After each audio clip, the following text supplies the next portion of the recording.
Vou mostrando como sou e vou sendo como posso, jogando meu corpo no mundo. Bem-vindos à nossa Sala Colorida, é isso mesmo, nossa sala. Hoje um programa de encerramento do mês de maio, que foi um mês super especial, nesse mês das mães. Porque um dia das mães, não, nós tivemos um mês das mães e esse programa ele vai ser fechado assim com chave de ouro.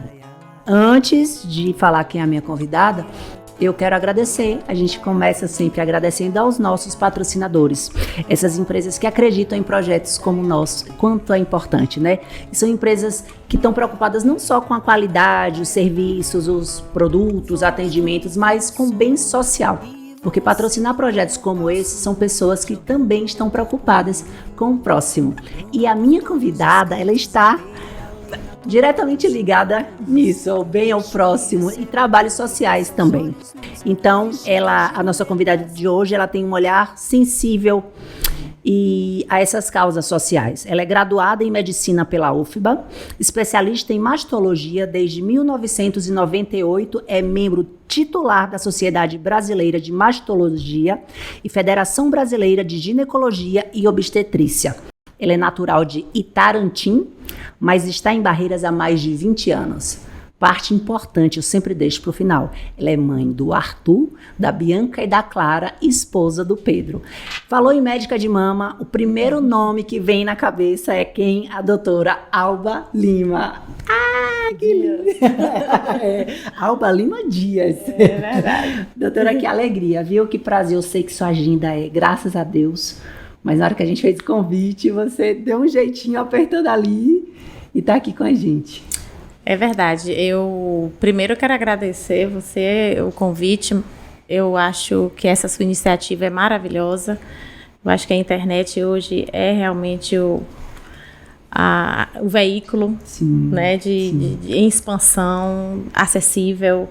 E você está de parabéns pelo programa. A gente já tem a oportunidade de ver você no próprio grupo das amigas empreendedoras. Você já entrevistou várias mulheres. Então, te agradeço imensamente. Para mim é uma grande honra estar aqui. E parabenizar por tudo, inclusive esse estúdio maravilhoso. Ah, que linda! Que linda. Um prazer enorme fazer parte desse programa hoje. E todo convidado que vem, a gente faz questão de deixar claro que, a sua profissão, né, chamou a atenção, porque a gente achou que tinha algo a acrescentar para as pessoas que estão em casa, mas a gente quer conhecer o outro lado. Então, a gente conhece a doutora Alba, mas hoje a gente quer conhecer a Alba. Depois a gente vai falar um pouquinho da doutora, mas a gente quer conhecer a Alba. E eu queria começar do iniciozinho mesmo. Como é que foi sua infância? Olha, primeiro dizer que as pessoas da minha geração, não vou aqui falar a idade, acho que as pessoas também, nunca fui de muito esconder a idade, depois dos 50, né? Depois dos 50. Mas, assim, eu acho que a nossa geração teve uma infância muito boa. Verdade. Hoje eu estava falando isso para uma paciente, né? Eu acho que até essa geração a gente teve uma infância boa, porque naquele tempo, na nossa infância, a gente brincava muito, a gente tinha uma alimentação saudável, a gente não ficava parado. Nas férias a gente não ia pra Disney, a gente ia pra fazenda. Verdade. A gente ia pra fazenda, a nossa fazenda, tomar banho de rio, andar a cavalo, andar muito, etc. Fazer um monte de coisa, regar a horta, juntar fazer uma série de coisas. De menina aí iam os primos e os tios também pra fazenda. Então, foi muito bom. Então, assim, a infância foi maravilhosa e a adolescência é uma continuação também. Porque na adolescência era a mesma coisa, não tinha rede social, você só tinha uma televisão dentro de casa, só tinha um telefone fixo. Então, a vizinhança era tudo, né? Os amigos, então, muito saudável. Então, eu nasci em Itarantim, Bahia, uma cidade pequena e continua pequena até hoje, né? Frisando isso. Quanto, assim, mais ou menos? Você tem uma ideia? Porque uns 20 e poucos mil habitantes, né? Pequeno. É pequena o município. Isso, o estado município, a Bahia tem 417 e municípios. Aí, quando falou, eu fiquei tentando buscar na memória e realmente... a Bahia tem 417 municípios e Itarantim está localizada no sudoeste, mais para extremos. Então, nós estamos a 40 quilômetros de Minas, né? Jordânia, perto, né? Bandeira de Minas, nós estamos ali.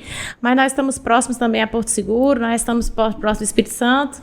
Então, Itarantim está ali naquela curvinha da Bahia.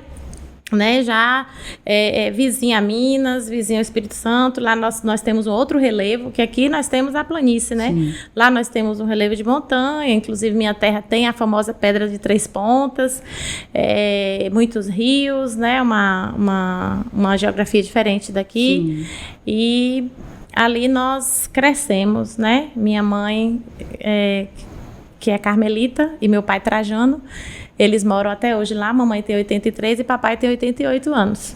Uhum. E foram 6 filhos, né?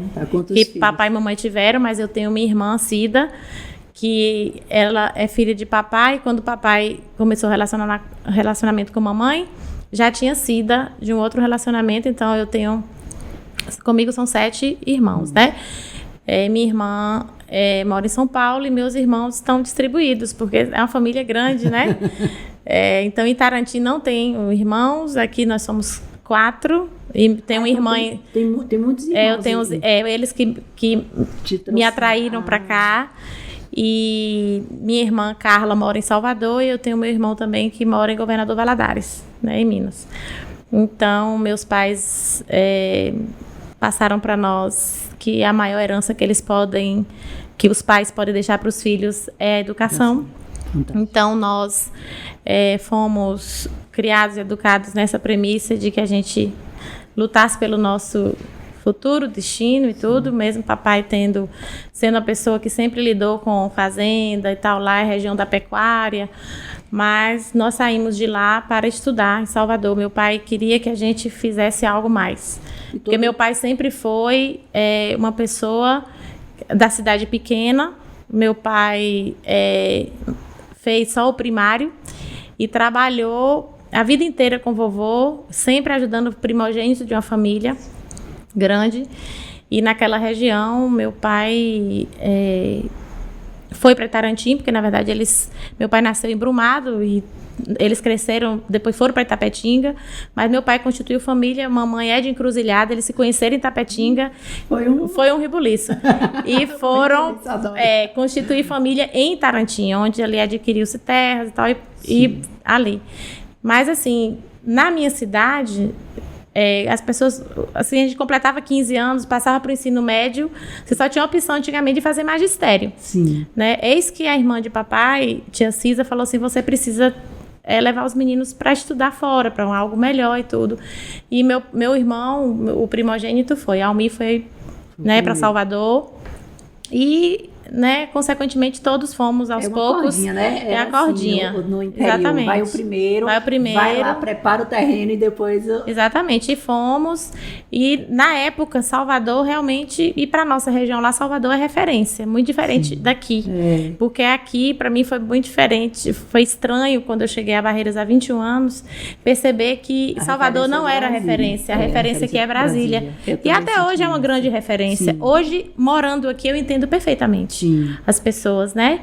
Então, pela proximidade, toda a história, por questões históricas mesmo, né? Você vê que tem uma cidade aqui perto, Santa Rita de Cássia, os moradores de lá, os habitantes de lá foram para Brasília, na época da construção de Brasília, e todas as pessoas de Santa Rita têm um parente em Brasília. Eles foram, ajudaram a construir essa região inteira, na verdade, né? Sim.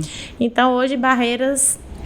tem Brasília e depois tem Goiânia também como referência. Sim. E não tem Salvador. Mas para nós, nossa referência lá sempre foi Salvador. Norte, né? Eu sou do norte da Bahia, eu sou de Juazeiro. Então eu senti muito isso também. Porque sempre foi. Como a gente tem Petrolina ali do lado, encontrava um ou outro que ia para Recife. Mas era engraçado como é só um riozinho que... divide. Riozinho não, né? Mega rio. Mas que divide, mas que realmente a cultura é diferente. Sim. Então, em Juazeiro, a gente tinha muito essa coisa para Salvador. E quando eu cheguei, eu senti muito também. Sim. Isso de, nossa, como assim Salvador? Né?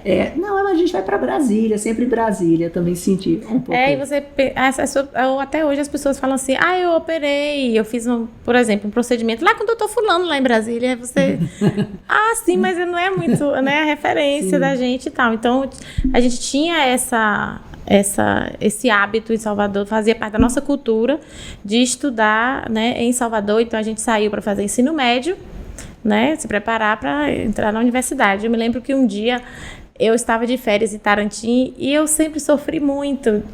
assim, a falta de minha mãe, né? E principalmente da minha mãe, né? E um dia, as férias estavam acabando. Era um dia de sábado e eu já estava chorando. Porque ia voltar para Salvador. E papai sentou ao meu lado. Meu pai, eu falo para ele isso que eu nunca esqueci. E ele sentou ao meu lado e disse assim: filha, se você ficar aqui em Tarantim, você vai ser uma professorinha. Porque você vai fazer magistério. Não é como hoje, que você tem faculdade. De Tarantim hoje tem faculdade. Olha aí. Porque você tem hoje, né, com o ensino à distância e até presencial, sim, mesmo, né, você tem... Facilitou muito. Então, em Tarantim tem faculdade. Só que não tinha antigamente. Então, o papai falou assim: você quer ser professora? Você vai fazer magistério, vai ser professora, vai casar, ter filhos, sua vida vai ser isso. Mas você disse que você quer ser médica, né? E eu estava me preparando ainda e tudo, no ensino médio, né? E aquilo me impulsionou muito. Eu chorava, sentia falta e tudo, mas ele... não te paralisava, né? Mas não me paralisava, porque aquelas palavras me marcaram demais, entendeu? E era isso mesmo. Mas eu sofria a saudade, né? A falta, né, da família. Era muito difícil, porque, como eu disse, você tinha um telefone fixo. E assim, não tinha as facilidades de hoje, né, gente? Então, assim, meus filhos estudam fora. Então, assim, todo dia, se a gente quiser, se tiver tempo e você quiser ficar o tempo todo no telefone, às vezes, você tá chamada de vídeo. Você tá fazendo chamada de vídeo. Às vezes eu tô lá fazendo alguma coisa em casa, tô lá lavando louça e conversando com Clara em Belo Horizonte, ou Bianca, ou Arthur. Elas estão lá fazendo alguma coisa também, eu tô fazendo alguma coisa e a gente tá conversando durante horas.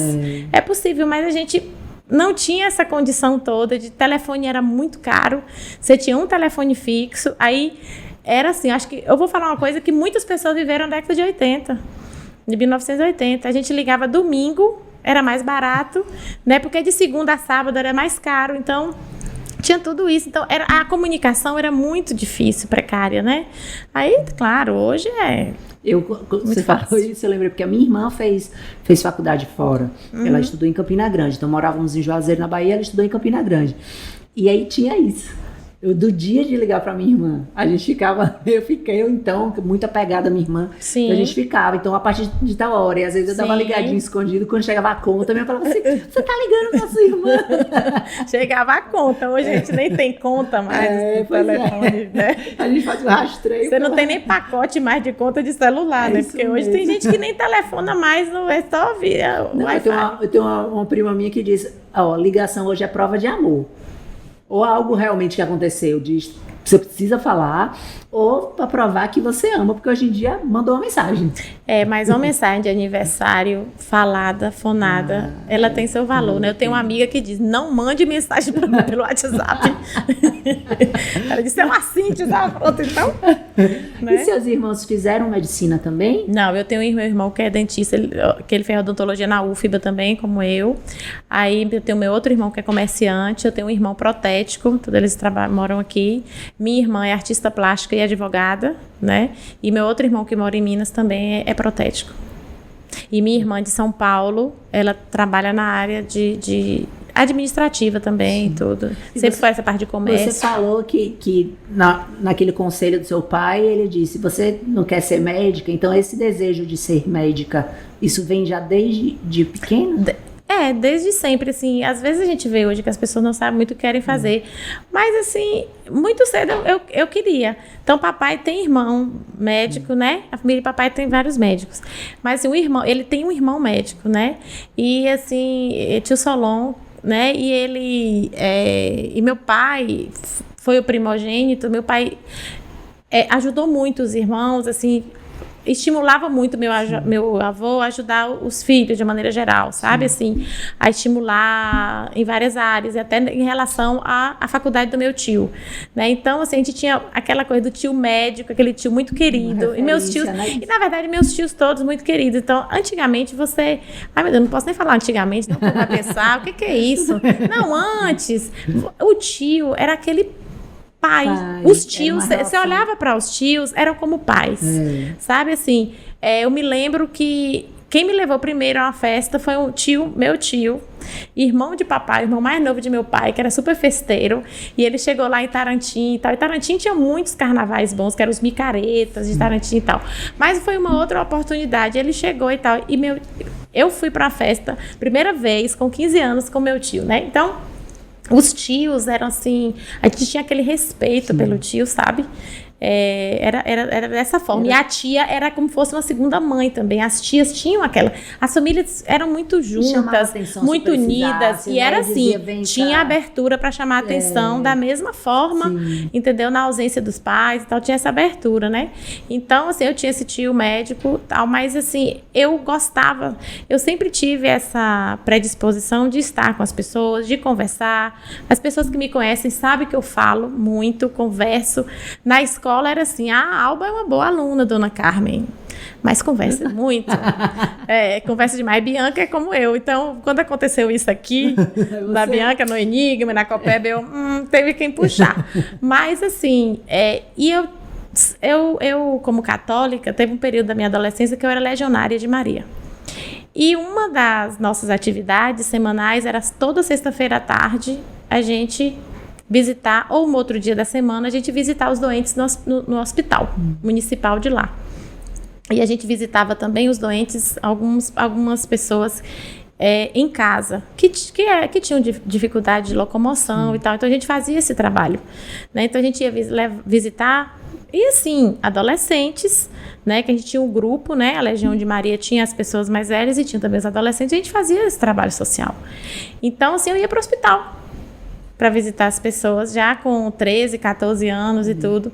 Então, juntou uma coisa com a outra. Sim. Então, assim, eu sempre gostei, eu acredito gostei disso. Que a medicina é uma vocação, porque é muita dedicação para aquilo, né? Eu acho que, assim, as pessoas tendem a encarar o dom como um dom artístico. Se você toca o piano, Nâmbia, as pessoas te aplaudem, acham como ela tem o dom. Mas assim, quando você canta, se você toca um instrumento e tal, você tem o dom. Mas assim, você, por exemplo, você tem o dom da comunicação, né? De conversar, você é uma pessoa que tem esse dom. Então, tem muitos médicos que têm o dom. Eu acho que para ser médico tem que ter o dom. Esse dom de esse olhar diferenciado, a empatia, o dom de cuidar, essa coisa de você se dedicar, porque a medicina é um sacerdócio. Sempre eu aprendi isso na própria universidade. Nós tínhamos uma disciplina que era a psicopatologia médica. E tinha um autor francês que ele sempre comparava o médico a um pastor, independente de religião, de igreja. Ele falava assim, o médico tem a indumentária, o pastor também tem. O instrumento de trabalho do pastor é a Bíblia, o médico é o estetoscópio, estenciômetro e outros instrumentos. Né? Do papel do médico na sociedade. Né? E o quanto a nossa voz pode influenciar, o quanto a nossa fala pode influenciar para o bem ou para o mal. É levar uma pessoa ou não? Né? Eu acho que para isso tem que ter dom. Mas se você não tiver isso em mente, se você não encarar isso dessa forma, com certeza está na profissão errada. E eu acho que essa é a diferença da medicina responsável, quando você entende isso, né? Porque infelizmente a gente sabe que para toda profissão existe aqueles que entram, não, porque uma análise de mercado, uma necessidade e tal. E aí acaba não atendendo o que deveria ser feito. E quando você entende esse dom, esse propósito, essa questão, aí sim, eu acho que você é aquele médico, você é referência, você, como eu citei aqui no início, quando a gente fala em mama, a gente lembra, é o primeiro nome que vem, ok, chegou primeiro, né? A gente sabe que na nossa cidade, o fato de ser interior, distante de tudo isso, mas hoje já temos outros e ainda assim é o nome que pensa, porque eu acho que é essa a diferença do profissional, né? Eu acho que as pessoas tendem a pensar que primeiro chega, se estabelece, né? Eu acho que talvez isso exista também, mas eu acho que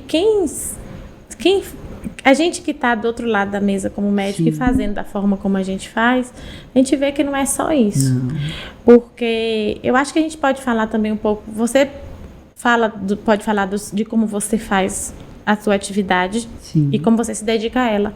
Eu posso me dizer que eu me dedico ao, sim, que eu faço, né? É assim, família e medicina. né? Você me falou assim, eu quero falar sobre você, Alba, né, tal. Talvez as pessoas nem saibam muito a minha história e tudo, as pessoas mais íntimas, porque eu vivo para medicina, realmente. Eu trabalho muito, né? Chego cedo no consultório, na clínica, saio tarde, né? Tenho pouco tempo para mim, muitas vezes.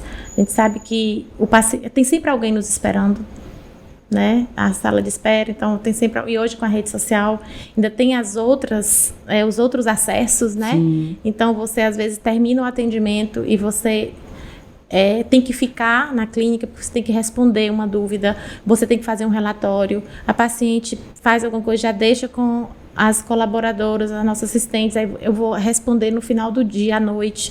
Então, no dia do lançamento da revista Adoro, por exemplo, eu fiquei na clínica até 8 e pouco, não pude ir, porque eu tinha pendências, um relatório, coisa. Então, assim, você pode deixar para depois? Pode, mas você está sempre pensando no paciente. E se fosse eu, né? E esse relatório é para amanhã, e essa coisa outra. Então, e você fazer devagar, e você fazer com dedicação, porque é essa a diferença. E com o tempo, você vai amadurecendo, você tem que ir fazendo melhor. E você tem que fazer a diferença também na vida das pessoas, né? Você também não pode sair daquele local, daquele profissional que você procurou por algum motivo, pior do que entrou. Né? Então você tem a que... Responsabilidade a responsabilidade é muito grande. Então, e às vezes você vai... A conversa ali, a consulta, envereda por outro caminho. Então, hoje, no final da consulta, por exemplo, eu já estava em pé, já estava despedindo aquele abraço. Então, eu posso lhe falar um pouquinho de uma coisa, da minha história e tal? E a pessoa foi falar da perda do filho. Né? Eu falei assim, será que isso influencia, doutora, para a origem de um câncer? Aí nós paramos para conversar. Porque com certeza, sim, eu falei, você tem uma ferida aberta. Porque nós não deveríamos jamais enterrar um filho, né? E você de repente perde, você já está numa certa faixa etária e você perde seu filho. Sim. Por exemplo, essa questão é uma questão que nos toca enquanto mães. Porque naquele momento, você é médica, mas você também é mãe. E isso é até uma das coisas que eu anotei aqui, que é uma curiosidade. Pelo menos eu fico pensando, à medida que você vai vendo alguns casos, algumas situações, ou o médico, né, no seu caso, vocês esfriam emocionalmente? Porque às vezes eu acho, em alguns momentos, ou alguns tão duros, tão assim, mas é porque de repente isso é a rotina dele, ele já acompanha, ele já vê isso tanto, e isso já vem de uma forma assim, acontece, né? Infelizmente aconteceu, ou no caso de receber a notícia de um câncer, ou até de chegar a óbito, algo nesse, e você precisa dar aquela notícia. Você se acostuma com isso? Ou para você, porque eu percebo essa sua questão humana, esse seu... Como é que é? A gente sofre junto, né? Agora, claro que você vai fazendo, com o tempo, você vai adquirindo a experiência de como passar. Existem protocolos de más notícias, né? Sim. De você conduzir, principalmente nessa área que é oncológica, né? De você dar o diagnóstico. Você tem que começar, desde o primeiro momento, a primeira consulta, já sinalizando que você tem que investigar um pouco mais, porque mesmo que a gente tenha uma lesão muito suspeita, a gente não diz assim, olha, você está com lesão muito suspeita e tal. A gente fala, olha, essa lesão precisa, eu não posso mandar você para casa, pedir para você voltar daqui a X tempo, nós precisamos investigar mais. Essa aqui é uma coisa que somente a biópsia, somente o histopatológico vai dizer. Mas aí você já começa a preparando. Você vai preparando, no final a paciente já está, né? É claro que tem pacientes que não vão aceitar jamais. O mecanismo da negação de um não é igual ao do outro, né? A revolta, né? Todas aquelas fases. Mas assim, a gente vai conduzindo e com o tempo você vai ficando experiente na sua profissão. Eu digo, amadurecer e envelhecer, ele traz essa vantagem, porque você está aprendendo todos os dias. Sim. E você vai aprendendo o seu know-how, né? Como fazer. Então, você vai adquirindo isso, mas sem perder a doçura também. Sim. Porque você, às vezes, assim, você tem que segurar. Aí que vem a questão, porque as pessoas pensam, mas é frio. Não, muitas vezes, não é que o médico, é porque ele tem que cumprir o seu papel. Mas não é que ele não está Imagina, tocado. O médico vem dar Aí a notícia pessoa, já chorando, já falando. Se você... Exatamente. Né, Então, ele precisa... você precisa ter uma postura. Você precisa ter uma postura, né? Principalmente, por exemplo, o que me toca muito, dar um diagnóstico, passar um diagnóstico de um câncer de mama de uma mulher jovem com um filho de 2 anos de idade, né? Assim, isso você sabe que a pessoa vai ter aquele impacto e você se coloca naquele lugar como mãe e tal, não sei o quê. Mas, assim, em todas as situações a gente se toca, né? Mas alguém tem que dar essa notícia. Claro. Então, a gente tem todo esse preparo ao longo do tempo, mas não que o médico... Mas fala assim, mas o doutor... porque foi frio, porque foi... Não, ele tem que dizer e ele tem que, muitas vezes, dizer o protocolo a seguir. Tem que ser técnico, mas, assim... sem perder a doçura, porque eu ouvi isso no dia que nós inauguramos aqui a sede do nosso escritório aqui do ICOB, do Instituto do Câncer do Oeste da Bahia. Esteve lá um senhor cuja esposa é falecida em decorrência de um câncer de mama metastático. Aí ele disse que ela ficou muito tempo, né, tratando e tudo, eles fizeram tudo que era possível durante longos anos e tudo, e quando não tinha mais nada para fazer, ele disse que o oncologista, eles sentaram e que o oncologista chorou com eles. Então, acho que o médico não é frio. Não. O médico que faz isso não é. Então, ocorre que alguém tem que fazer o trabalho. Alguém tem que fazer. E o meu questionamento é até assim, que o momento da notícia eu entendo que precisa ser dado, até por isso, porque aquela pessoa já precisa de um amparo, né? E se você dá isso já, né? É difícil. Mas no momento que fecha a porta mesmo, na hora que aquele paciente sai, se isso ainda mexe muito com vocês, é aquela coisa que às vezes leva para casa ou que... É isso mesmo, mexe. Foi esse. Mexe, e principalmente quando é um diagnóstico tardio. Mexe muito com a gente. Eu acho que, de uma maneira geral, assim, quando você tem um diagnóstico precoce, mexe com a gente, mas você fala assim, poxa... Vamos à luta, né? E que bom que foi precoce, né, que não foi avançado. Né, que o ideal, né, fazer um diagnóstico de uma lesão, então de um carcinoma ductal in situ, uma lesão que nem é um tumor ainda, uma lesão intraductal, totalmente curável e tratável. A gente se alegra com essa possibilidade. Nossa, que se todo mundo pudesse ter um diagnóstico ultra precoce. Mas nos entristece esse fechar da porta, como você diz, que fica realmente amargo, assim, o sentimento de tristeza do diagnóstico tardio. Né? Isso Por isso nos toca. Tantas campanhas, né, doutora, para poder que as pessoas possam fazer antes, que isso vigiar, né, vigilância, cada vez, né, possam ter menos diagnósticos tardios, exatamente, né? Porque quanto antes melhor. Dá tempo, a gente resolve, né? Mas quando as pessoas ficam nessa de depois, priorizar tantas coisas, é que compromete muitas vezes o tratamento, né? Então, tanto é que foi o mote da Sociedade Brasileira de Mastologia ultimamente está sendo para o Outubro Rosa, para as campanhas, quanto antes melhor, né? Exatamente. Quanto antes, então, é uma conduta muito de vigilância, tanto é que às vezes a paciente com a filha, com o filho, com o marido, ou com a própria companheira, né? Eu digo, vocês têm que ser os guardiões, né? Porque às vezes a pessoa esqueceu e tal, então você, olha, eu não me lembro de fazer, eu digo assim, seja o guardião, seja a guardiã e tal, porque o diagnóstico precoce impacta totalmente na cura, né? Sem dúvida. Aí, o nosso momento cheirinho bom hoje tá especial. Quando a Milena, né, nossa apoiadora da Cheirinho, soube que era convidada, ela disse, não, essa convidada, ela tá sempre aqui, a gente faz questão de mandar um brinde pra ela. Que coisa linda. Obrigada, Mi, olha. Ela disse, tem que mandar, que ela gosta do nosso cappuccino, e eu quero aproveitar para falar para você que a Cheirinho Bom, além do café que você toma lá, delicioso, servido, tem os preparos, várias formas de preparar o café, pode moer na hora, várias técnicas de servir, cardápio delícia, você também pode levar para casa. Eles têm um empório, então você pode. Aqui, por exemplo, ela mandou um cappuccino, que ela já sabia que a doutora Alba gosta, sempre que vai lá, toma esse cappuccino, mas você também pode levar esse cappuccino para casa. Então, quando for na Cheirinho Bom, aproveita para levar o Cheirinho Bom para casa para presentear. É uma ótima forma de presentear. Vai visitar, vai na casa de uma amiga, conhecer uma tarde, leva um café especial. E deixa até aproveitar para compartilhar com você também. A gente está com promoção esse mês, última semana. Então vocês aproveitem, que é promoção café, cor e cheirinho.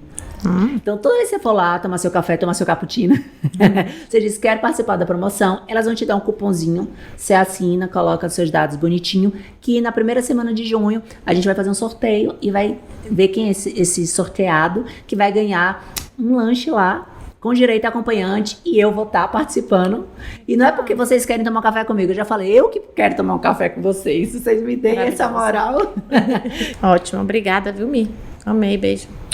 Vou voltar um pouquinho, tá? O que a gente estava falando um pouquinho atrás, ainda da época da faculdade. Quando formou, né? Assim que você formou, você já veio para Barreiras ou não? Você ficou um tempo? Como é que foi esse momento até chegar em Barreiras? Foi longo, porque aí eu me formei em 95, né? Pela Universidade Federal da Bahia, em dezembro de 95. E aí eu fui fazer, né? Residência, especialização e tal. E aí fiquei 3 anos fazendo, 96, 97, 98. 99 fui para Milão, para o Instituto Europeu de 98 eu fiz o título especialista, né, de mastologia. 99 eu fui para Milão, para o Instituto Europeu de Oncologia, fiquei 6 meses por lá. Aí voltei para Salvador, já trabalhava em Salvador, meu chefe lá do São Rafael, já trabalhava no São Rafael, já trabalhava na clínica dele, que era o Imago e tal. Trabalhava no Irmã Dulce, trabalhava em outras clínicas, né? Eu e Mauro, nós somos os primeiros mastologistas do Irmã Dulce. Na época, nós nem tínhamos lugar pra gente ficar. Aí eu me lembro que tinha ginecologia, a chefe da ginecologia era a doutora Sônia, que arranjou um consultório pra gente. E hoje lá tem residência de mastologia, porque a gente teve, né, assim, a coragem de começar. Então, assim, eu sempre comecei, nunca tive medo de começar algo. Então, só que quando eu estava em Milão, eu recebia lá muitos colegas que vinham do interior do Brasil, de cidades de médio porte, muito interessados e muito bem-sucedidos. Daí eu comecei a conversar com eles sobre essa questão da descentralização da medicina e da mastologia. Ao mesmo tempo, eu tinha pacientes daqui. Inclusive, eu tenho uma paciente aqui, quero mandar um beijo para ela, Dona Nivalda. Ai, que linda! Ela é minha paciente desde Salvador. Em 98, atendi ela lá, no Irmã Dulce. E eu tinha outros pacientes, assim, diziam assim, por que você não vai para Barreiras? Porque Barreiras, na região, não tem mastologista e tal. E eu falei, pois é, eu tenho irmãos lá e tal. E meu irmão também, mais velho e tal, falava assim, por que você não vem embora para cá?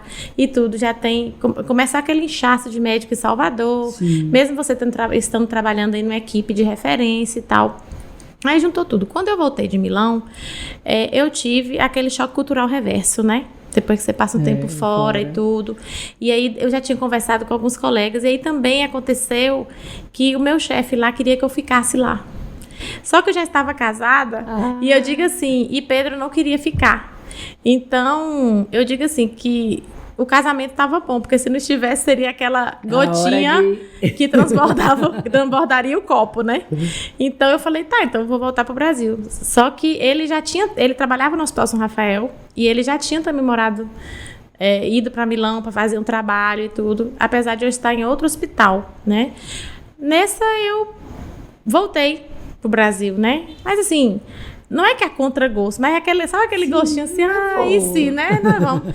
Mas assim, então muita coisa aconteceu para eu pensar em sair de Salvador e desbravar, como eu acho que todas as pessoas que vêm para cá têm essa história, um pouco dessa história de desbravar e começar alguma coisa. Então, aí meus irmãos começaram, né? Mas eu digo que Almir, meu irmão, um beijo para ele também. Ele bateu muito nessa tecla, insistiu muito, venha, você vai ter seu serviço, você vai começar uma história e tal. E aí, um belo dia, eu e Pedro, a gente sentou para discutir essa possibilidade. Nesse interim, eu tinha uns colegas, eu tive colega de Ilhéus que me chamou, a gente se conheceu, inclusive, lá na Itália. Ele falou, Alba, você não quer ser minha sócia lá em Ilhéus e tal? Eu falei, não, eu vou para Barreiras, o nome dele é José Slaib. Eu falei, não, Slaib, eu vou ser dona do que é meu, de repente, né?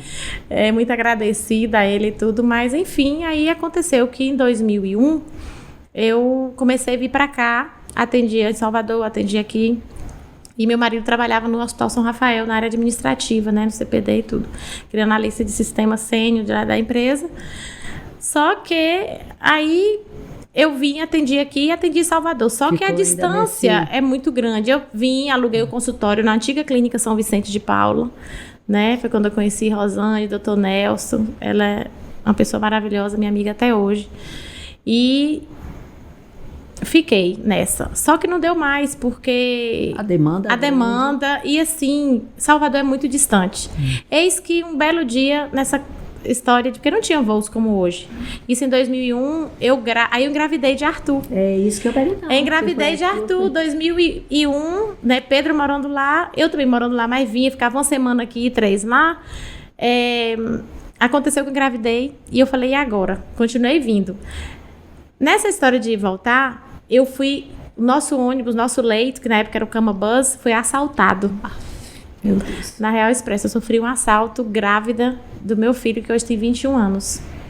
E foi algo também, né, inesquecível, porque assim, foi logo depois de Seabra, nós fomos abordados, enfim. Aí eu fiquei uns meses sem vir. E a Rosane me ligava, minha filha, você vem ainda?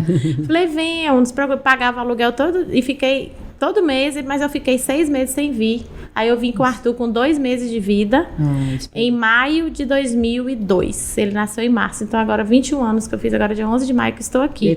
Aí eu vim, definitivamente, né? Aí não saí de tudo de Salvador. E nesse inteirinho, aí nesse preparo, Pedro passou no mestrado de ADM, de administração. Ele falou, agora você vai, só que eu vou continuar trabalhando e fazer o mestrado 2 anos para depois eu ir. Depois ele terminou o mestrado. Foram 2 anos. Nessa ida e vindo, né?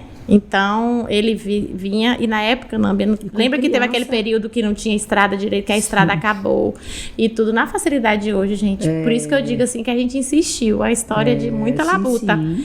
E aí eu fiquei morando com meu irmão, ele era casado, Almir não tinha filhos, e Arthur, né, que é o afilhado do Dindo, né, o primeiro neto, assim, da minha mãe, né, e aí, que meu pai já tinha netos de Cida, da minha irmã.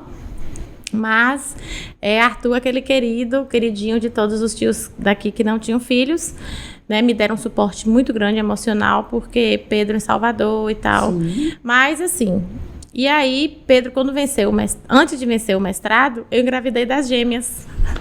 Quando Arthur tinha 1 ano e meio. Gêmeas, né? E aí me conta. Quando Arthur tinha 1 ano e meio, aí é a surpresa, né? Nessas vidas e vidas. Engravidei das gêmeas, né? De Bianca e Clara, que hoje tem 19 anos, ela nasceu em 2004.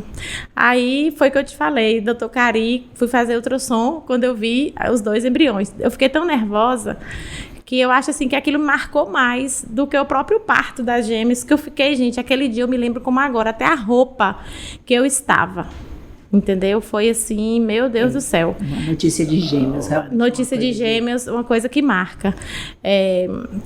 E aí, elas nasceram em 2004, né? Pedro ainda estava no mestrado, né? Essa coisa quando eu engravidei. E aí nossa vida mudou completamente, né? Porque a família de 3 membros passa a ser 5. E aí ele venceu o mestrado, pediu demissão do Hospital São Rafael e veio, né? Aí a gente foi construir a gente estava numa proposta que ia construir a clínica, aí daqui a pouco, a gente foi, né, investir na casa, porque eram 3 crianças, 3 bebês, Arthur era um bebezão de 2 anos e 2 meses quando elas nasceram, né? Elas nasceram prematuras. Você tinha um bebê, assim, um bebezão. Porque uma criança de 2 anos, ele tem muitas demandas, né? Sim. Ele usava fralda, ainda tinha mamadeira, essa coisa de um bebê. Sim. Um bebezão, mas era um bebê, né? Então, eu digo assim, então foi um desafio. Então, e assim, aí aparecia essa coisa da gravidez, por exemplo, né? Das gêmeas, foi algo, né, totalmente inesperado. De Arthur também, a gente estava programando para vir para aqui e aconteceu, né? Mas é isso, a vida é um grande desafio. E eu ouço muitas histórias das minhas pacientes. Todas as pessoas que vieram para cá, né, tem uma história de luta e desbravamento, né? Você vem para lutar, para você começar algo novo, né? Ou seja, grandes desafios. Eu acho que essa é uma peculiaridade das pessoas que vêm de fora, que aqui estão, que construíram, né, essa região, né, construíram essa cidade, Sim, né, sim, Barreiras, sim. junto, claro, com os nativos, né, com as pessoas que nos receberam, porque eu agradeço muito a população de Barreiras e toda a população oestina que me recebeu aqui, que me acolheu, né, e que confia, né, no meu trabalho. Sim, e tem carinho, é isso, as pessoas falam, não é só a indicação ou a referência de um profissional daquela área, é muito carinho. Eu vou compartilhar um momento que eu tive, né, há pouco tempo. Eu tive... Dormi bem, acordei bem também, mas acordei com uma mão maior que a outra, e aquilo me trouxe surpresa, né? Eu falei, nossa, e aí fui buscar até no nosso grupo de amigas, as amigas empreendedoras, gente, então precisando fazer procurei a minha ginecologista para poder, o que é que eu faço com o que aconteceu aqui e tal. Ela disse, não, tem que procurar um mastologista. E aí todo mundo falava, Alba, você tem que buscar Alba, mas falava isso, você já foi em Alba? Ela é maravilhosa, você já tem que ir em Alba. Todo mundo falava, não era só assim, vai em doutor fulano, tem doutor Beltrano, tem... Não, era muito carinho, era assim, você tem que ir nela, sabe? Tem que ir nela. E tanto o carinho que eu recebi das pessoas com a indicação, e depois, no momento que eu te busquei, você entrou em contato e a assistência, eu percebi que você tem esse trabalho diferente, porque você é uma assistência, é um cuidado que você tem com o paciente, da mensagem. Eu precisei ir a Brasília para fazer um exame para a gente poder, né, saber exatamente o que tinha acontecido e sanar, descartar, na verdade, qualquer possibilidade. Graças a Deus, tudo bem. Graças a Deus. Mas depois de uma assistência, eu lá em Brasília, um exame complicado de ser feito, algo que não era simples, e eu tentando de lá, mas eu sei porque no dia da nossa consulta eu saí de lá mais de 7 horas da noite, ela ainda tinha 2 pacientes esperando para ser atendida. Eu falei, meu Deus, que horas essa mulher sai daqui? E mesmo assim eu percebia que no final do expediente eu via que era meio como se fosse ali no horário, pelos os horários, eu ia acompanhando como se fosse um horário do almoço, você dava uma mensagem, não, e aí, como é que tá a procura assim? Então uma assistência muito grande. Eu acho que tudo isso faz muita diferença, né? No profissional, de verdade, de coração. E quando é que apareceu a ideia da clínica? Na verdade, vocês já tinham esse plano e veio essa segunda gravidez e recuou um pouquinho, e depois me conta como é que... Porque quando a gente veio, quando a gente sentou na nossa varanda lá no apartamento lá em Salvador, que inclusive a gente tem essa listinha até hoje, que a gente escreveu assim, os prós, os contras de vir para Barreiras, de, né, mudar de vida, né? E, assim, uma das coisas que foi muito essa questão da família, de você constituir uma família, né, também numa cidade mais tranquila. Porque Salvador, eu saí de casa às 6 da manhã, a gente voltava às 10 da noite. Se você acha que eu trabalho muito aqui, trabalho, mas aqui as distâncias são menores. Então, assim, você não fica tanto tempo no trânsito, né? Sim. E, assim, isso faz muita diferença pra gente que está aqui e que mora em cidades menores, né? Você almoça com seus filhos todo dia. Eventualmente não, você, né? Quantas vezes eu não pude ir, né? Almoçar em casa com os meninos aqui, mas a gente pode contar isso, né? São poucas vezes, né? Mas na capital já é diferente. Então, dos muitos prós, esse foi um dos prós. Mas, assim, a possibilidade da gente ter um serviço nosso, um serviço dedicado à mulher. Então, para mim, eu tive grandes referências na minha vida, que foi o próprio Imago, o Instituto de Mastologia de doutora Eze, doutora Laís, Jonga, né? Grandes referências na minha vida profissional, né? E existiam outros serviços também, como a CAN em Salvador e tudo, serviços dedicados à mulher, né? Mas, assim, começando pela mastologia e de repente, ginecologia e outras áreas, e áreas afins, enfim. Então, assim, a gente né, adquiriu esse lote onde a clínica é hoje, tudo. A gente pensou de construir a clínica, né, mas aí veio a gravidez, a gente segurou e foi ver essa questão toda da família. Mas em 2006, a gente começou a construir, colocar em prática o nosso projeto, que era a IANA, o Instituto de Assistência à Saúde da Mulher, e que não foi assim, Clínica Doutora Alba Dias. Né? Claro que eu sou responsável técnica pela minha clínica, porque por lei nós temos que ter, eu tenho a prerrogativa legal de ser responsável técnica pela clínica, mas assim, o instituto, né? O nome, criar uma sigla, né? E assim foi. Então, em 2006 a gente construiu, foi aquele ano construindo, né? Desde a base, projeto todo. E aí, em 2007, a clínica ficou pronta. Só que foi tão estressante, na época eu era perita também do INSS. Eu fiz o concurso do INSS, eu era chefe da perícia. Mas aí eu tive uma crise, eu tive uma crise de coluna lombar, tive que fazer uma cirurgia, a clínica pronta, e eu não pude iniciar minhas atividades ali. Então, foi justamente em 2008, né, quando efetivamente a clínica estava em 15 anos de atendimento, né, porque ela estava pronta, mas eu tive que fazer uma cirurgia de hernia de disco, algo que me incapacitou, eu não podia realmente nem sentar na época, e foi assim. Mas e aí, nós concretizamos, né, o nosso objetivo de eu um espaço dedicado, né, à mulher. Claro, e assim, só que antes disso, eu queria ter a mamografia também na clínica, como nós temos. Então, para isso, eu fui fazer prova do Conselho do Colégio Brasileiro de Radiologia e Diagnóstico por Imagem, porque o mastologista, que tem título de especialista, pode também ser especialista em mamografia. Então, a gente faz uma prova de título, uma outra prova de título, prova teórica, depois prova oral em São Paulo e tal, para a gente ter a prerrogativa legal de ter o exame e ser responsável técnico por aquele serviço, porque você sabe que serviço médico é muito burocrático, né? Existem muitas resoluções, é tudo muito burocrático. Então foi assim que surgiu, mas já era um pensamento. Eu não cheguei aqui e disse, eu vou construir a clínica. Eu sabia que eu ia alugar um espaço, mas pra gente construir aquele espaço, né, no qual eu poderia ter a liberdade e exercer a minha especialidade de forma plena, né, e fazer uma assistência integral na área da mastologia, né, porque ali a gente faz a consulta, mamografia de tal, ultrassom, faz a punção, faz a cor, porque a mastologia é uma especialidade que tem uma propedêutica muito armada, né, igual oftalmo, você vai para o oftalmo, ele pode conversar com você, mas ele não vai olhar seu olho só assim, ele precisa daqueles aparelhos lá para olhar pressão do olho, fundo do olho, etc, né? Refração, etc. Então, a mastologia é muito semelhante. E, às vezes, um exame só não dá diagnóstico, né? A gente precisa fazer outros, às vezes até outros que nós não temos, né? Mas, assim, como a ressonância, por exemplo, né? Então, eu digo que em todas as especialidades, às vezes, uma única doença não é possível ser avaliada por um único exame. Né? Como na cardiologia. Então, ocorre muito essa confusão aqui.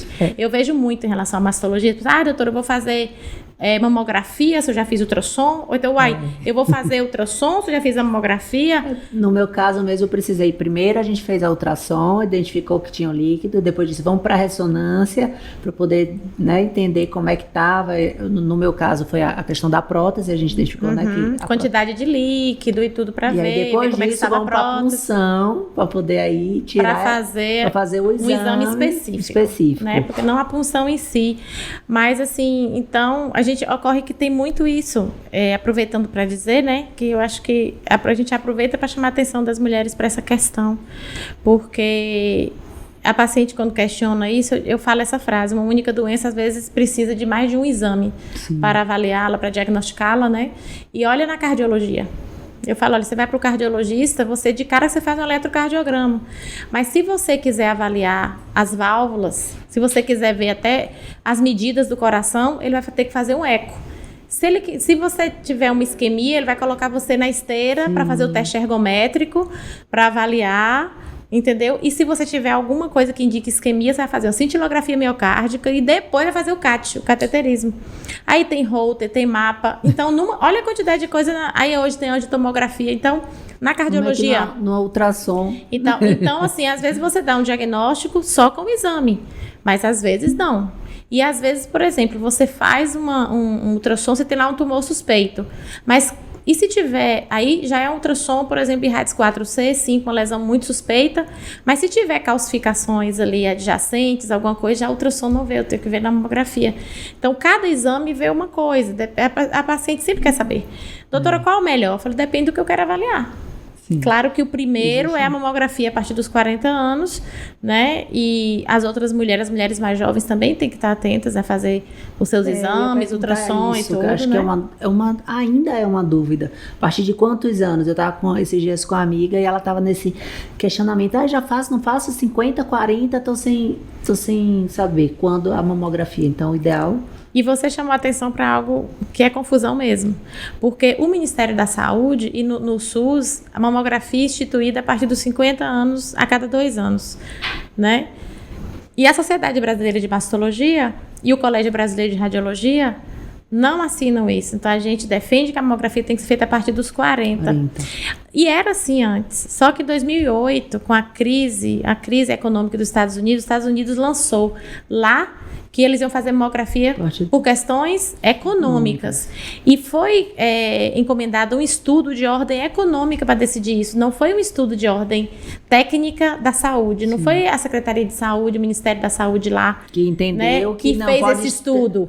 Então, eles acharam, eles iam economizar muito fazendo a cada 2 anos. Aí. Só que a mamografia lá custa R$600 e a gente aqui, o SUS, paga R$45 para fazer a mamografia. Então, não é justo deixar para partir dos 50, até porque a epidemiologia da doença está mudando completamente. Nós estamos vendo cada vez mais mulheres jovens, você sabe disso?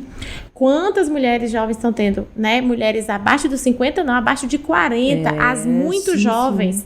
E nós sabemos que no Brasil já existem estudos demonstrando isso, que no Brasil e países em desenvolvimento, as mulheres jovens estão tendo mais câncer de mama do que na Europa, por exemplo.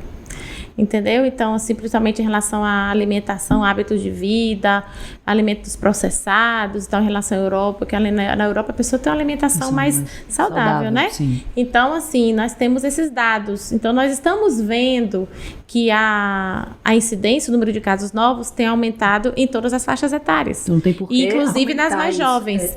Né? E tem vários estudos mostrando, tem o estudo da Amazonas mostrando, né, que abaixo dos 40 anos aumentou, passou de 2% para 7% o número. Entendeu? Então, assim, essas mulheres entre 40 e 50, elas vão ser desprestigiadas, elas precisam ser avaliadas também. Então, assim, na medicina, na saúde suplementar, as mulheres fazem, a partir dos 40 elas podem fazer, quem tem um plano de saúde já sabe e tal. Agora, no SUS, só a mamografia para sintomáticas, a mamografia diagnóstica. Porque são 2 tipos, né? Mamografia de rastreio, é essa que vai fazer, independentemente de sentir alguma coisa. A pessoa não está sentindo nada, mamografia de rastreio. Porque a mamografia diagnóstica é para aquela paciente que tem alguma queixa. Entendeu? Aí vai ser independente da idade. Porque mesmo a pessoa com menos de 30, às vezes está com tumor suspeito, ela vai fazer a mamografia independentemente do critério da idade. E doutora, dói fazer mamografia? Porque o aparelhinho, ele aperta.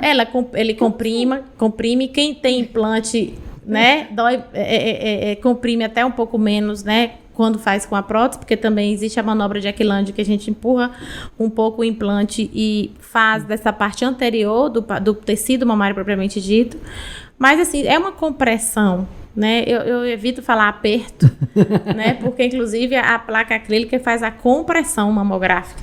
Então, faz aquela compressão. Eu posso lhe dizer que eu não sinto, mas é de verdade que eu não sinto dor. Mas, gente, é tão rápido e, assim, é tão útil, né? Sim, existem exames tão mais invasivos e tudo, dúvida. Né? Enfim, né? Então, assim, é muito rápida a compressão mamográfica. Claro que umas pessoas vão sentir mais que outras, porque depende de inúmeros fatores. Eu percebo isso. Tem gente que fala, nossa, doeu. Outras vezes, mas não.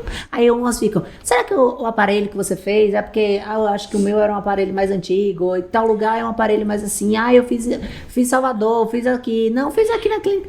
Então a gente fica nessa. Então quem não fez ainda, quando tá chegando a hora, fica na paz.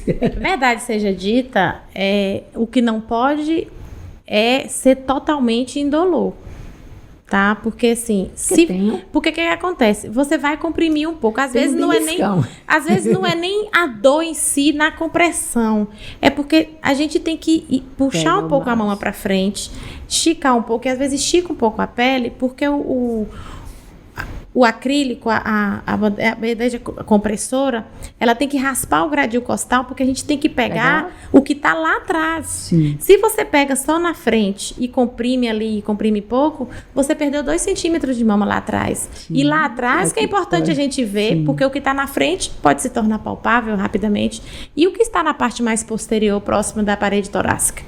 Então, mamografia tem que ter compressão. E existe, né, na legislação uma lei que preconiza de 11 a 18 kg-força. Então, você tem toda essa janela para fazer. Então, assim, claro que os aparelhos de hoje, o que a gente faz? A técnica vai comprimindo até onde a paciente, né, consegue, né, permite e tal, ela consegue ficar bem. Suporta, mas dentro desse mas de 11 tem que ter, porque senão não adianta, porque vai ficar aquele exame muito branco, você não cumpre o objetivo, porque o objetivo da compressão da mamografia são 3 objetivos. Primeiro, imobilizar um órgão que é móvel, porque ele está aqui preso ao nosso corpo pela pele e pelo fáscia, né? Depois você tem que comprimir para utilizar a menor dose possível de radiação. Que a gente pode também conversar com isso, que estão tantos mitos, né, na internet. A mamografia é um exame de baixíssima dose de radiação. Então, ao comprimir, você usa a menor dose possível. E o terceiro objetivo é você, quando comprime, você separa as estruturas da mama. Você sabe o que é gordura, o que é tecido mamário e o que é lesão. Se não comprime, vai ficar tudo do mesmo jeito, e a lesão não vai ser vista. Então, ela tem que ser separadamente, não vai ser identificada. Então, essa compressão serve para isso. Então, ela tem razão de ser, né? E é muito rápido. Então, assim, se não doeu nada, comprimiu pouco. Então, assim, você sente um desconfortozinho ali por esse repuxar. Depende muito do tamanho da mama, da densidade mamária, da espessura da mama. Às vezes, a mama é muito pequena. Atrapalha? Olha, existem técnicas para a gente fazer a mamografia com a prótese, né? Então, a manobra de Aquilândia é justamente para a gente fazer a mamografia, a gente faz com a prótese, pegando o implante mamário, e quando tem tecido suficiente, comprimindo só o tecido mamário sem a prótese. Claro que é mais difícil você fazer a mamografia com prótese, com implante, do que sem, claro. Mas existe essa técnica que nos auxilia bastante. Ninguém deixa de fazer a mamografia porque colocou implante. Engraçado, hoje eu recebi uma paciente que ela tinha 10 anos de implante, ela disse que não sabia que podia fazer mamografia. Tá vendo? Então, ótimo. E é uma realidade ainda. Né? Mesmo assim, com a popularização, né, dos implantes de silicone, tem muitas mulheres que ainda deixam de fazer. Eu digo, olha, não, porque se existisse algo que você colocasse no seu corpo que impedisse a realização do rastreio e de uma doença tão prevalente, né, como é o câncer de mama, não teria razão de ser, né, até porque o implante ele é usado também para a reconstrução mamária, né?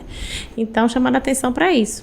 E fica mais difícil porque assim, o exame vai ser um pouquinho mais demorado, mas não deixa de ser realizado. E nós temos também, para as mulheres que têm prótese, tem implante de silicone, você tem ultrassom também complementar, você tem a ressonância, que é o padrão ouro para avaliar o estado do implante, né? Porque às vezes as rupturas intracapsulares, ultrassonografia não vê, a ressonância que vai ver. Então é adjuvante também na nossa avaliação. E eu fui fazer essa ressonância, compartilhar, dividir com as amigas. Eu fui fazer a ressonância e já tinha feito ressonância outras vezes, joelho, lombar, enfim, outras. E aí vou fazer da mama. Ok, eu tô, a mama aqui, vou entrar na maca bonitinho, daí fica assim, não. Tem 2 furinhos na maca. A bobina. Aí você deita, bota cada mama. Eu falei, gente, como assim? Decúbito ventral, não é? Vocês acharam um pouco que a gente já tem que ficar nessa máquina, ainda tem que deitar aqui, moça, olha. E eu lá esperando, falei, falta esse tanto de gente ainda fazer a ressonância. Ela disse, não, mas a sua é diferente. 40 minutos. Aí eu falei, a minha é diferente? Porque tudo bem, eu já cheguei, já passei na frente dela. Tá, quando chegou lá, porque você tem que botar uma mama aqui. Eu falei, ai meu Deus, e ficar com ela. Eu falei, não acredito, não. Fica assim. Quem tem problema. É boa, é melhor. Mas você coloca a testa num torninho assim, e você fica imóvel, porque não pode de forma nenhuma se mover, porque começa tudo de novo. Não mexe, aí o corpo da gente faz assim, né?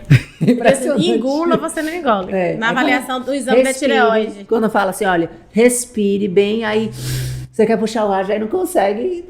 E no dentista você fala assim, não cuspa. Saliva, aí você dá saliva, não cuspa. Aí você fica com a boca no dentista, né? Com vontade de cuspir, a mesma coisa. Eu digo a paciente no exame da tireoide, engula a saliva, paciente, engula ela, não tô conseguindo. Mas se você estiver na punção da tireoide e a pessoa diz, não pode engolir, a pessoa tá com aquela vontade de engolir, impressionante como é assim. É isso mesmo. A gente já tá chegando ao final, né? São muitos assuntos, inclusive tem pauta aí pra gente fazer um segundo videocast. É muita coisa. Inclusive dicas, assim, dúvidas, na verdade, né? Acho que as pessoas têm muita dúvida e acho que esse assunto, quanto mais informação, melhor, né? Vamos pensar aí em algo mais pra frente, mas eu queria saber que você falasse um pouco mais sobre o Hospital da Gente, que é algo bem especial, né, para nossa região. E especial para nós que estamos envolvidos, né, com o Hospital da Gente. Antes de falar do Hospital da Gente, que é o Hospital Oncológico, né, do Oeste da Bahia, nós temos que falar do ICOB. Ótimo. ICOB é o Instituto do Câncer do Oeste da Bahia. Esse instituto, né, essa instituição ICOB é a instituição mantenedora do hospital. O ICOB vai construir o Hospital da Gente. O nome do hospital será Hospital da Gente, tá? É um hospital genuinamente barreirense, oestino, né, que prestará assistência na área oncológica para toda a região oeste da Bahia, composta por 36 municípios.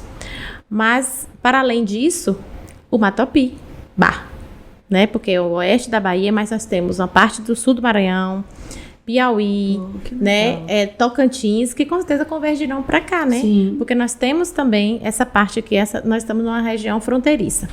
Então, a ideia de construir um hospital aqui se iniciou em 2014 no Rotary Club. Então, numa reunião, que inclusive nós temos, né, foto deles, eu não sou rotariana, só tenho espírito de rotariana, como dizem os rotarianos. Numa reunião, eles discutiam sobre isso, porque ali tinham 2 rotarianos cujas esposas estavam, né, lutando contra o câncer e tudo, estavam com diagnóstico de câncer. E surgiu essa ideia, por que Barreiras não tem isso na época? Havia esse vazio assistencial na área oncológica, em 2014 isso, né, há quase 10 anos atrás. Então, isso foi evoluindo. Em 2019, o ICOB foi lançado, que é o Instituto do Câncer, a mantenedora, né? Lançamos há 3 anos e meio e tal, 10 de outubro de 2019, né? Foi fundado o ICOB com estatuto, leitura do estatuto, aprovação de estatuto, sócios fundadores, né? Que cada um doou R$100, enfim, a cerimônia de lançamento do ICOB. De lá para cá, a gente vem trabalhando nos bastidores, né? Quero aqui agradecer a Marisete Zution, que é nossa presidente, né? É presidente do ICOB, né? Inclusive, assim, está no estatuto que durante 10 anos o presidente do ICOB será do Rotary Club, né? Marisete desempenha esse papel com maestria, é uma pessoa que todos conhecem, muito envolvida em trabalhos sociais, né, através do próprio Rotary, que o Rotary tem serviço prestado nessa área, né? Eu acho que foi assim uma ideia fantástica, de onde surgiu, Nambi, também, né, porque o Rotary desempenha esse papel, olha o quanto o Rotary tem feito, né, até para hospitais públicos, inclusive, né, mantidos pelo governo do estado, governo municipal, estadual. Então o Rotary tem esse papel, uma instituição, né, universal, digamos assim. Então, Marisete é a presidente e ela me convidou para fazer parte da mesa diretora, né? Eu, como médica, sou secretária do ICOB, sou conselheira e sou secretária da mesa diretora. Então, para mim é uma grande honra. Então, sempre eu agradeço, né, ao Rotary, sempre agradeço a Marisete pelo convite, né, porque fazer parte desse projeto é muito gratificante, porque nós estamos plantando uma semente, deixando um legado, né, para as futuras gerações. Hoje eu estou falando do ICOB, hoje eu estou falando do Hospital da Gente, mas eu não vou viver 100 anos. Nós não vamos viver 200 anos. Amanhã poderá ser seu filho, sim, um dos seus filhos que, né, que vai abraçar essa causa, dependente da profissão dele, né, você, todos nós, vocês aí que estão nos assistindo, as futuras gerações. Sim, sim. Então, alguém tem que começar alguma coisa, né? Então, nós estamos trabalhando, então nas nossas horas vagas, se podemos chamar assim. Ontem, inclusive, nós tivemos reunião das 19 às 22 horas, nossas reuniões são assim. Então, agora, nessa semana, nós, no dia 9, inauguramos o nosso escritório sede do ICOB, porque nós precisávamos desse espaço para receber pessoas, né? Nós já temos estatuto, somos já PJ, nós temos já somos de utilidade pública na Câmara de Vereadores, tivemos o apoio do vereador, nós temos o terreno, né? Nós vamos lançar a pedra fundamental, né? Nós lançamos o ICOB ano passado na Bahia Farm Show, fomos muito bem recebidos e aclamados, né, para falar um pouco da história do ICOB, porque mesmo em pandemia nós estávamos trabalhando nos bastidores, reuniões com instituições parecidas com as nossas fora, então as reuniões eram online, né, mas a gente continuou trabalhando. Então nós temos o terreno que foi doado pela prefeitura, vai ser perto ali do cinema, nós já temos a maquete do nosso hospital e a planta está quase pronta, assim, nos finalmente, e será apresentada à Divisa em Salvador para aprovação.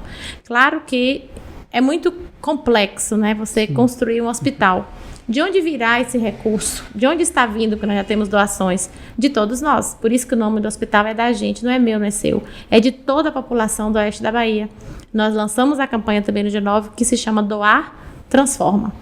Então, se você quiser doar 50 centavos, 20 centavos, 10 centavos, R$1, R$1.000, R$1 milhão, doe, bem-vindo, doe. Né? Então, nós estamos aqui na Praça da Maçonaria, ali você tem as placas, né, que são tipo outdoors, ali você tem o QR Code, você tem o Pix, né, a doação vai ser feita assim. E nesses 3 anos, nós somos convidados, eu fui convidada para fazer uma palestra para o Núcleo das Mulheres do Agro, numa comunidade ribeirinha, na comunidade Rio de Pedras. Quando eles me convidaram, o Núcleo das Mulheres do Agro, junto com a Fênix Agro, eles tinham, inclusive, um recurso para fazer essa palestra. Na época eu falei, gente, quando eu faço palestra para as comunidades, principalmente as comunidades mais carentes, ao final, aqueles olhos carentes de não só de informação, mas de assistência, aqueles olhos me comoviam muito. E muitas me chamavam no cantinho, doutor, eu estou aqui com uma coisa aqui na minha mão, você pode dar uma olhada, doutor, eu estou precisando de um exame. Então eu propus a Suzana Vittini, que era presidente do Núcleo das Mulheres do Agro, e Daiane, que era da Fênix Agro, e nós fazemos o atendimento na zona rural, na época. Falei, vou fazer o projeto, apresentar a vocês, que eu vou fazer o atendimento em loco. E aí nós tivemos várias reuniões e no ano de 2021 nós fizemos a primeira etapa do Plante Amor Salve Vidas no Outubro Rosa, porque o Plante Amor Salve Vidas já tinha história. O Plante Amor Salve Vidas é um projeto do Núcleo das Mulheres do Agro. E o que aconteceu? Nessa conversa ela falou, então vamos chamar o ICOB também, já que você é do ICOB. E aí eu falei, vou falar com a Marisete para nós nos juntarmos. E aí eu fui representando o ICOB, né? Eu fui chamada inicialmente como uma pessoa física, Alba, né? Doutora Alba. Aí juntamos ICOB, Fênix Agro e Núcleo das Mulheres do Agro. Fizemos a primeira etapa do Outubro Rosa em 2021, na comunidade Rio de Pedras. Atendemos 209 mulheres em 2 finais de semana, 4 dias. Com atendimento, inclusive, levamos psicólogas voluntárias, né? As pacientes passavam pela mastologia, mas passavam também pela psicologia. Houve muitas demandas também. Fisioterapeutas, maquiadores, brindes levamos. Aquele dia para a pessoa. Então, fomos para lá, passamos 2 finais de semana. Ano passado, 2022, fomos para a comunidade Cachoeira Caba Vida. Então, nós temos 300 pacientes atendidas. O hospital da gente não existe, mas o ICOB tem 300 pacientes.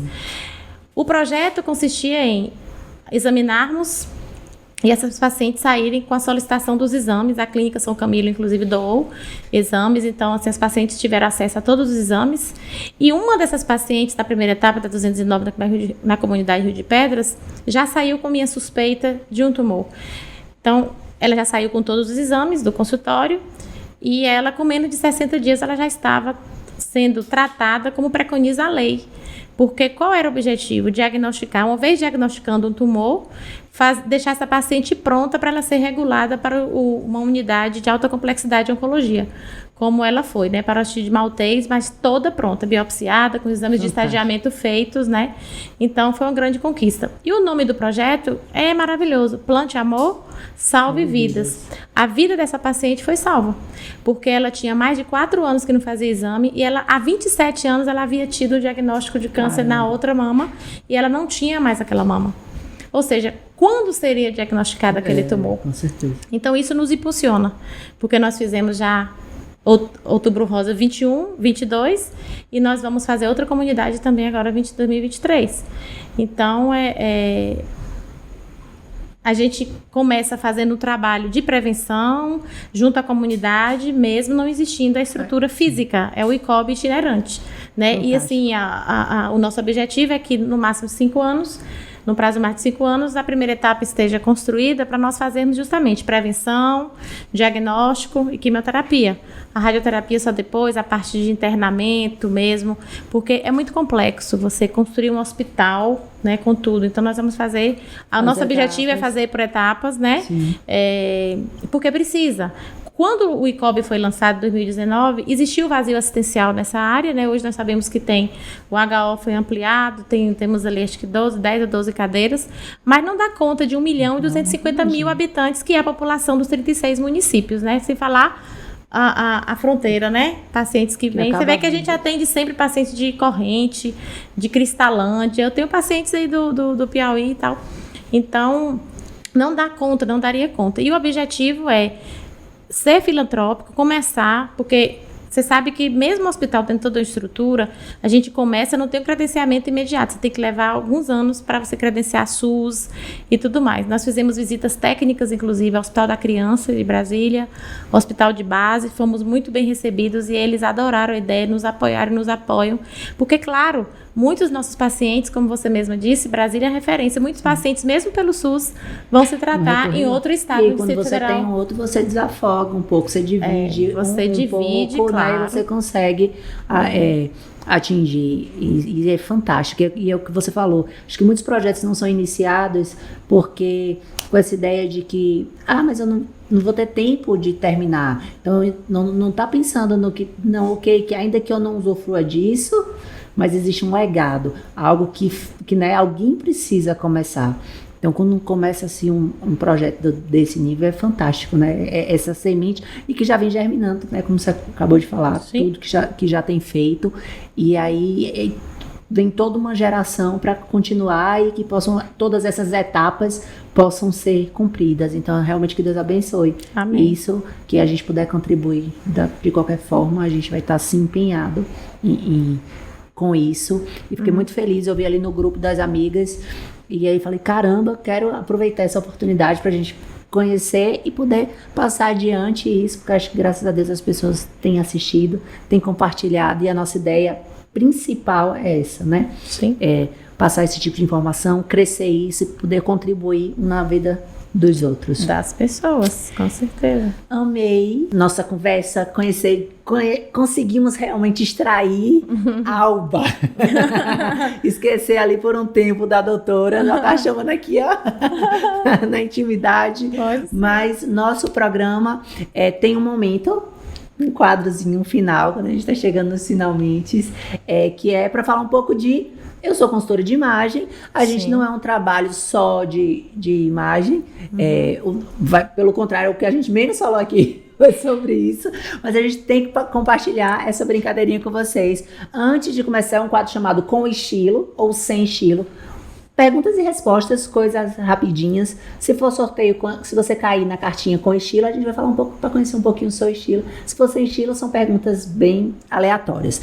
Antes da gente começar, eu vou falar da minha patrocinadora, Liz Multibrands, que veste aqui todo o programa. A gente está com um look sensacional, escolhido a dedo, ela participa de tudo, a loja tá linda. Convido vocês a conhecerem a Liz Multibrands, um novo conceito, marcas maravilhosas, tem Cantão, tem Allboy, tem Amarante, que é uma das marcas que está encabeçando aqui as nossas escolhas desse videocast. Tem um QR Code aqui na tela, então você aproveita, garante seu desconto, bota aí a câmera do seu celular para esse QR Code, depois vai lá conhecer a Liz e eu tenho certeza que vocês não vão se arrepender. E agradecer também, claro, nosso apoiador Capelli Concept, que deixa a gente bonita demais, salão maravilhoso, todos os serviços que vocês precisarem, salão, maquiagem, sobrancelha, cílios, nossa, as meninas são maravilhosas. E vamos ao nosso quadro. Nambi, deixa eu... Antes da nossa brincadeira, sim, eu vou propor algo, tá? Eu vou sortear, a Ian vai sortear uma consulta comigo, uma mamografia e uma ultrassonografia de mamas e axilas, tá? E aí você fala como é que a gente pode Ótimo. articular esse sorteio, né? Sensacional, amei. Vamos fazer o seguinte, vamos colocar isso nas redes sociais. Quando você que está aí assistindo o nosso programa, vai ter lá no Instagram do nosso canal, Café, Cor e Estilo, e lá vão estar as regrinhas de como é que a gente vai fazer, nos comentários, o período que vai ser, até quando você pode comentar. E gente, que sorteio lindo! Amamos. Sorteio útil. É demais, super útil. E se você for jovem e for sorteada, você pode beneficiar alguém, né? Que lindo. É interessante. Sensacional, muito, muito bom. Então vamos lá, deixa eu pegar as cartinhas aqui pra gente ver se teremos perguntas com estilo ou sem estilo. Deixa eu ver. Com estilo. Tinha que falar um pouquinho de estilo. Não é possível que não ia entrar um pouquinho disso. De 0 a 10, quanto vaidosa? 8, eu acho. Eu achei ela toda orgânica, cheirosa, gente. Vocês não têm noção, não. Vocês não podem sentir o cheiro, não é que a mulher chegou. Escarpão ou sapatilha? Escarpão ou meio termo, né? Que minha lombar agradece. Então, assim, o meio termo, né? Ou escarpão quando necessário e tal, mas não aquele escarpão tão alto, né? Que a lombar o médico já proibiu. Mas entre uma e outra, se tiver que escolher, né? Não uso uma peça ou algo que realmente não faz seu estilo. Aquele short jeans bem curtinho, que você não sabe se é um short ou se é uma calcinha. Gostei. Nunca usei. Nossa, quando eu era adolescente também não. Papai não deixava, né? Que antigamente, né? Mas assim... Nunca foi seu estilo. Tem silicone? Não. Ainda não. As pacientes querem saber, sabe? Por isso eu fiquei lá no pensando. Consultório. Doutora, você já colocou? E me sinto bonita quando uso. O que você coloca assim, que você fala assim, gosto? Eu gosto. Eu gosto muito do vestido evasê, né? Uma saia plissada, como eu tô hoje, mas aquele vestido midi, eu gosto. Tô nessa fase, assim, meio eu clássica, gosto. meio romântica. Clássica, meio romântica, de canceriana, né? Eu me sinto bonita com um vestido midi. Sempre tem aquela... É uma peça que eu gosto e que combina com o tipo de corpo, né? Sim. De biotipo, né? Sim. Ai, que linda. Quadril e tal. Isso, foi maravilhoso. Só agradecer de verdade o programa enriquecedor, tanto para saber história, quanto eu tenho certeza que a gente tirou várias dúvidas aí. E só gratidão. Que Deus abençoe sua vida, sua trajetória. Parabéns pela profissional que você é. Você é extraordinária. Sorte a minha, sorte a nossa, sorte da nossa região em ter profissionais como a doutora Alba, que esteve aqui com a gente hoje. Gente, só agradecer. Você, que é maravilhosa. Deus te abençoe sua família. Quando nós antes de iniciarmos o programa, ela fez uma oração, né? E é tão importante orar, tão importante a gente ser orante, independentemente de religião. Estou falando de espiritualidade. Sim. E nós precisamos disso. Principalmente nos dias atuais. A gente não pode se desprender da espiritualidade, não importa a profissão, porque o momento requer isso, eu acho que em todas as áreas. Sim. Então, agradeço imensamente de estar aqui, sua equipe maravilhosa, produção, e estou à disposição, né? Te agradeço muito, foi um prazer enorme te conhecer, porque quando você contou aquela história, né, eu estava em Salvador com a mamãe no Hospital Aliança, né, e a gente vê a angústia da pessoa mesmo à distância, né, e tal, a gente teve essa oportunidade, a medicina que nos aproximou. Mas assim, o grupo das mulheres, né, as amigas empreendedoras, eu acho que tem essa missão também, de aproximar as mulheres. Mulher tem que se unir, mulher não é para competir e ficar uma contra a outra. Sim. É aquela história de uma sobe e puxa a outra. É isso mesmo, mulher tem que se unir cada vez mais. E você está de parabéns por tudo que você faz e por tudo que você é, porque você tem uma energia maravilhosa, o seu sorriso, a sua espontaneidade e deixa a gente muito à vontade. O seu jeito faz com que a gente também se solte. E você está de parabéns pelo programa, eu agradeço muito. Conte comigo, um beijo. Ai, que lindo! linda! Hoje eu passei por um monte de situação aqui. Eles estão de testemunha, já falaram do meu pai, já falaram esses programas das mães foram... E hoje ela me emocionou. Toda vez eu dizia, Thaísa, passei batido, mas hoje, hoje foi. E é isso, mais uma quarta-feira, mais um programa, só alegria, gratidão. E quarta-feira que vem a gente tem mais um encontro. Não esqueçam de se inscrever no canal, compartilhar. Mais pessoas precisam ouvir essas histórias. E para isso acontecer, depende de vocês. Então compartilhem o máximo. Se gostou, dá aquele curtiu, aquele velho arrasou. Nunca mais eu falei isso. E toda quarta, a partir das 19 horas, tem vídeo novo no canal.